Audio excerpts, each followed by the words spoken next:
Ucapan ini maksudnya bukan untuk sembarang orang, tetapi hanya untuk para ahli hadis dan ahli fikih.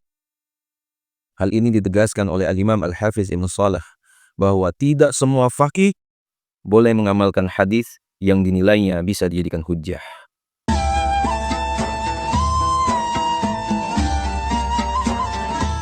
Bismillahirrahmanirrahim. Alhamdulillahilladzi faddala bani adama bil ilmi wal a'mal.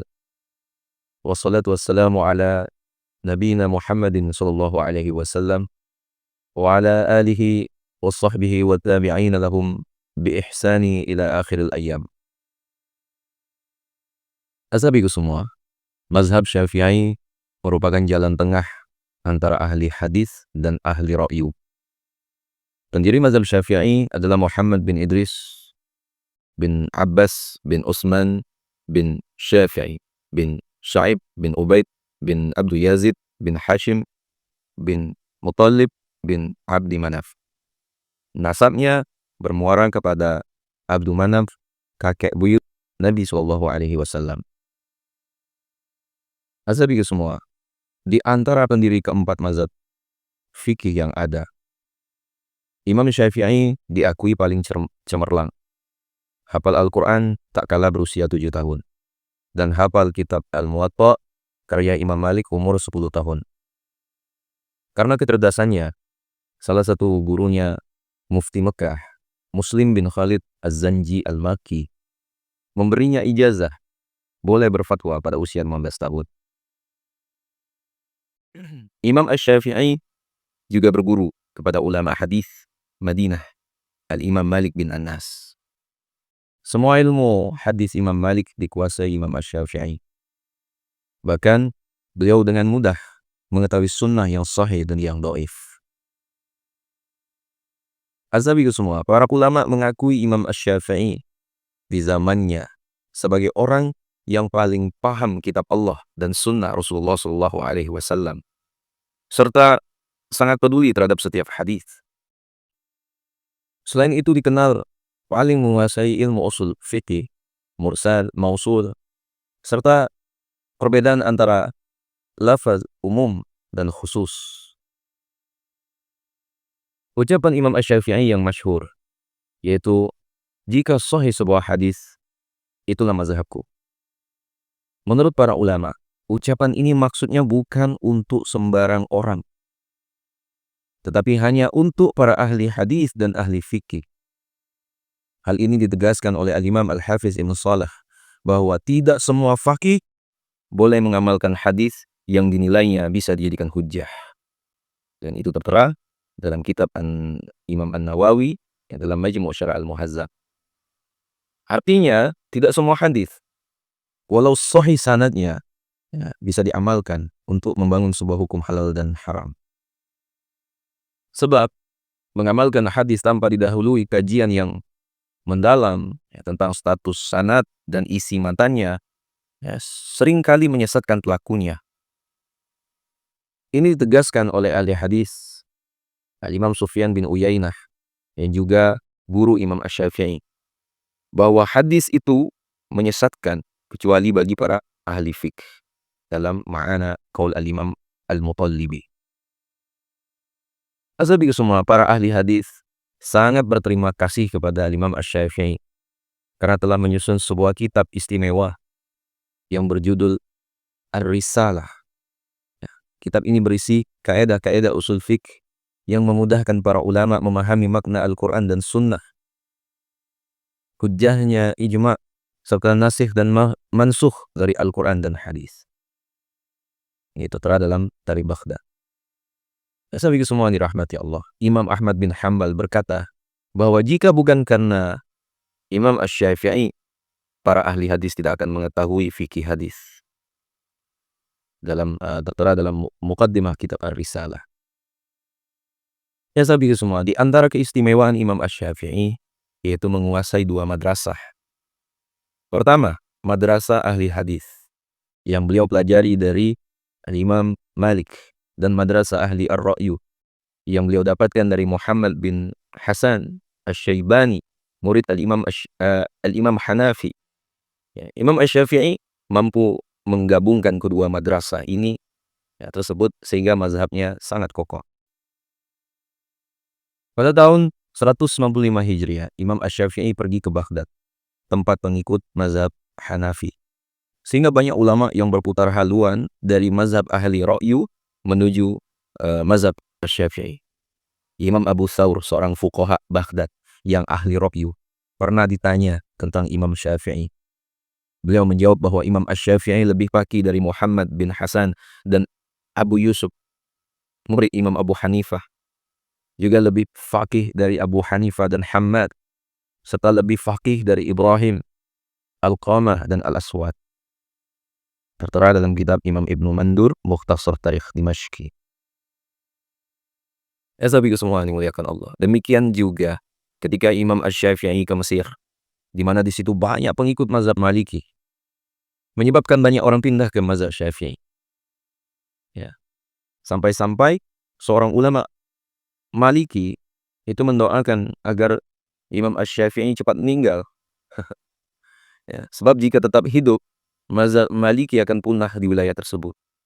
Tertera dalam kitabnya Imam Al-Baihaqi, Tawali Ta'sis. Ya. Meski pernah berguru kepada Imam Malik, namun beliau berbeda dengan gurunya yang mengutamakan amal ahli Madinah daripada hadis ahad. Ya. Imam Asy-Syafi'i sebaliknya mengutamakan hadis ahad dibanding amal ahli Madinah dengan hujjah yang sangat kuat. Ya. Ini yang membuat para pengikut mazhab Maliki marah padanya karena kiprahnya yang sangat tegas dalam membela sunnah. Tidak heran jika beliau dijuluki sebagai Nasir Sunnah, pembela sunnah. Sahabatku semua, ini yang membuat mayoritas ahli hadis mengikuti mazhab Asy-Syafi'i. Di antara ahli hadis yang mengikuti mazhab Syafi'i adalah Imam Al-Bukhari, Imam Muslim, Imam An-Nasa'i, Imam Ibnu Khuzaimah, Imam Ibnu Hibban, Al-Imam Al-Ismaili, Imam Daruqutni, Imam Abu Nu'aim, Imam Al-Khatib Al-Baghdadi, Imam Hakim, Imam Al-Khattabi, Imam Al-Baihaqi, Imam As-Silafi, Imam Ibnu Asakir, Imam Sam'ani, Imam Ibnu An-Najjar, Imam Ibnu Salah, Imam Nawawi, Al-Imam Ad-Dimyati, Imam Al-Mizzi, Imam Ibnu Katsir, Imam Asy-Syubki, Imam Ibnu Sayyidin Nas, Imam Al-Iraqi, Al-Imam Al-Haythami, Imam Ibnu Hajar Al-Asqalani, Imam Asy-Syakhawi, Imam As-Suyuti, dan lain-lain. Ini bisa dilihat dalam kitab-kitab biografi ahli hadis, seperti kitab Tazkirah Al-Huffaz karya Imam Az-Zahabi, Tabaqat Al-Huffaz karya Imam As-Suyuti, dan lain-lain. Saya pikir semua seorang ulama bermazhab Hanafi dari India, yaitu Al-Imam Syah Waliullah Ad-Dahlawi Hanafi, dalam kitabnya Al-Insab fi Bayan Asbab Al-Ikhtilaf, setidaknya mencatat beberapa kelebihan mazhab Syafi'i dibanding mazhab lain. Menurutnya, mazhab Syafi'i memiliki sumber daya manusia yang luar biasa. Ia paling banyak melahirkan mujtahid mutlak dan mujtahid mazhab. Paling banyak melahirkan ulama dalam bidang usul fiqih, teologi, tafsir, dan syarih, komentator hadis. Demikian juga keilmuan dalam mazhab ini paling mapan dari segi sanad dan periwayatan.